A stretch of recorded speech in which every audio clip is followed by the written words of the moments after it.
guys, nandito na naman po tayo at muli tayong magbabahagi sa inyo ng video at kaugnay dito sa isang panayam kay Erwin Tolpo o siyang chairman ng Blue Ribbon Committee, yung tungkol dito sa investigasyon sa mga sangkot o kaugnay sa flood control anomaly. Hindi malaman kung sino ang unang mag-iimbestiga daw, o sila Boying Remulla ng Ombudsman o silang nasa Blue Ribbon Committee. Pero sabi nga niya, para daw mas maganda yata na ang Ombudsman na lang daw ang mag-iimbestiga. So bago po tayo magpatuloy, kung hindi ka pa nakapag-subscribe dito sa channel na ito, i-subscribe nyo na po at panoorin ang ating mga video. Magbigay po kayo ng inyong mga komento, reaction, kaugnay sa ating mga binabahaging video sa channel na ito.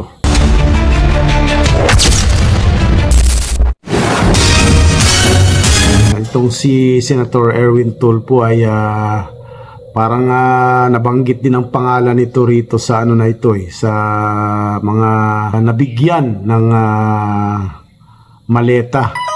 Kaugnay pa rin yan ay ang anomaly na nagmula sa flood control project, diba? Dahil sinasabi nga niya, dahil ang minority daw ay parang wala pang sinasubmit. Gusto niya yata mangyari ay kay Boying Remulla na lang ito ipabayat. Binanggit pa nga niya na nais daw niyang harapin o kausapin.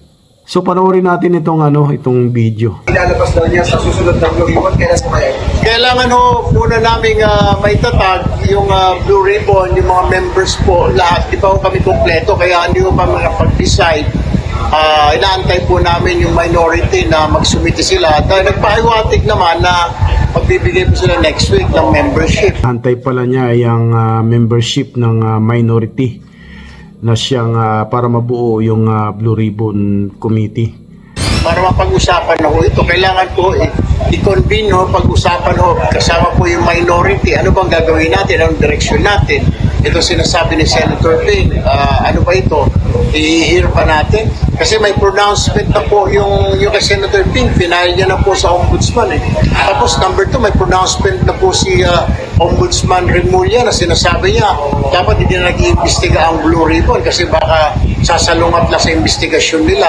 Yun, sabi nga niya ayaw ng Ombudsman na mag-conduct ng investigation ng Blue Ribbon Committee dahil baka daw magkasalungat sa kanilang siguro ayaw nilang baka magkaiba ang resulta ng investigation, ganun yun So pero para sa akin mas magandang sabay silang gagawa ng investigation, di ba?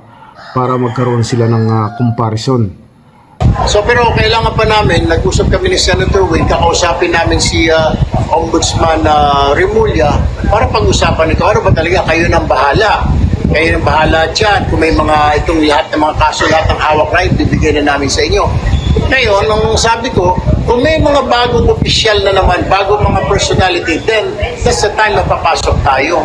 Kasi yung pinapaimbestigahan nila nandoon na Sinasabi ni Senator Tolpo na yung pinaimbestigan nilang mga pangalan ay nandun na. So ibig sabihin may mga lulutang pa siguro ng mga involved na mga, siyempre, marami pang mga pangalan ng lalabas.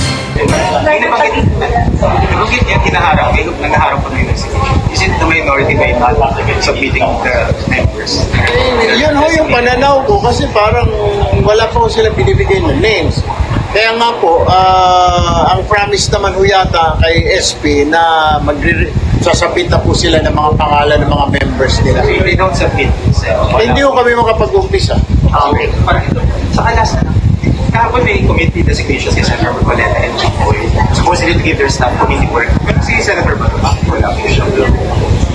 Maybe no the answer, pero ba't siya hindi? Hindi ko napansin kung hindi binigyan. Pero yan, napansin ko yun. Naturally, sobrang, hindi naman namin pwedeng lahat sa majority na lang.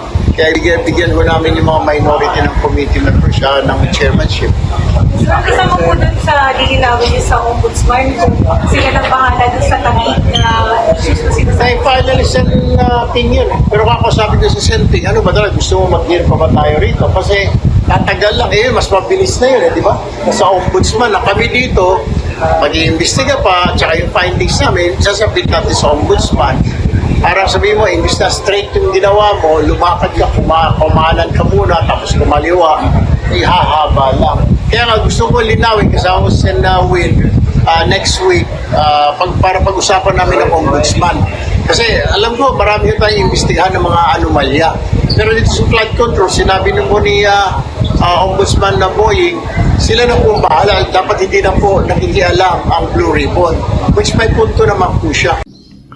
So, ganun na talaga ang mangyayari, no? Isang grupo na lang ang magkakandak ng investigation para isang resulta lang. Pero para sa akin, no, mas maganda yung dalawa sana sila para ma-double check talaga kung ang resulta ng investigation nga ba ay talagang parehas, di ba? Kasi maganda yung ganun parang hindi yung mabaka mamaya iba yung resulta ng kabila, iba yung kabila. Parang mas maganda dalawa sabay para mas maganda talaga. Kaya na po, pag nabuho ito, imimit ko po lahat, pati yung minority ng namin, ano ba talaga ang direksyon natin? Shall we continue to investigate or shall we just leave it to the ombudsman? Pero ano prefer nyo, sir? Kasi pagka sa ombudsman, hindi naririnig ng tao yung mga testimony. Ay, chismis yung mga buong ka sa telenovela. Bakit hindi naririnig ng tao? Ang dapat ang importante, kung mapapanagot yung tao, yung accountability, that's what is important. Kasi dito po, napapansin natin, ang dami pong trabaho. Meron po tayong impeachment trial, di po ba? Meron po tayong mga nakapilpin na kaso. Pero sabi ko, willing naman ho kami. Kaya nga po, gusto ko i-convene na po yung Blue Ribbon immediately para po pag-usapan po namin ng majority at saka minority members ano ba ang direksyon natin. Gusto ko hingin din yung kanilang side kasi sila po nagsasabi hindi nag-iimbestiga ang Blue Ribbon. Ngayon gusto ko marinig ang side nila. Ano ba ang direksyon? Nagsabi na po ang ombudsman sila mag-iimbestiga, wag na makialam ang Blue Ribbon. Pero kami, gusto ko, kung may mga bagong personality na naman na sabit ko sa flood control na naman or other farm to market or other infra projects, then we'll investigate again, di po ba? Pero ngayon, nandun na po lahat sa ombudsman Pati yung kay, yung nireklamo ni Senping sa Taguig, nasa ombudsman na rin, bakit namin i-hear pa rito? Pero pag-usapin ko po, kailangan po ng consensus ng majority at saka ng minority po ng members po ng Blue Ribbon. Thank you po. Have a nice weekend.